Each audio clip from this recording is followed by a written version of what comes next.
All right, we're back out at the McKee Parks Apartments, and again, Kathleen has let us come in here and invade her bedroom area. Yes, I'm very here nice with there. Emily. She's from Independent Living, a nonprofit organization that helps you in many, many different ways, as we found out throughout the year, Yep. last year and going into this year. But today we're talking about bedroom safety.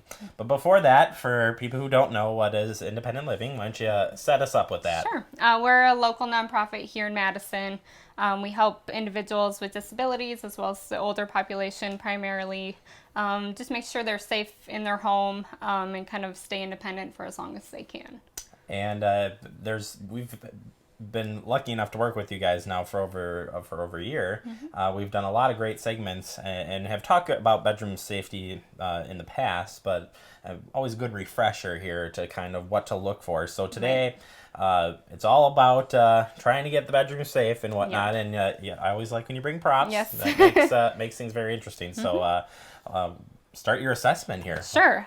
So I guess the first thing when we come into a bedroom, we definitely try to ask if they use a walker or a wheelchair, any type of device. And the number one thing is making sure they can navigate throughout their bedroom. So if that's not the case, we try to find ways to move furniture. We don't always like to have people get rid of things. Sometimes that's the case, but definitely rearranging so that you can get around safely without any risk of falls or just tripping, anything like that. Fantastic.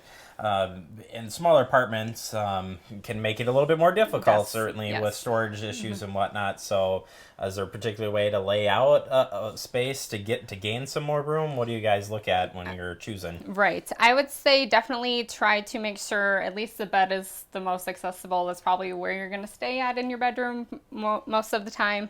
Anything you use more often than others, try to make that the most accessible.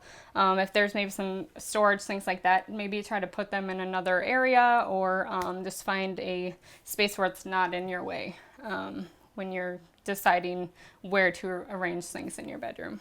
Awesome. So let's talk about some of the items that you have here. And first one, I've got plenty of these around Yes. around the old house. So let's take a look here. Yeah, so a lot of times it's pretty common for people to get up in the middle of the night either to get a drink of water or go to the bathroom, but there isn't always lighting. So that definitely increases the risk of falls and just not knowing where anything is in your room. So we always recommend night lights in a few different areas just so you can find your path through your apartment or your home.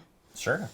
And what's the can here? I'm Can't- a little nervous. These are just tennis balls. So if you happen to have a walker and you have carpeting or a little, I guess, flooring that's difficult to get around, I always recommend putting tennis balls on the bottom of your walker because they're easy to glide on the floor. So that would also prevent you from maybe tripping with the walker. Sure.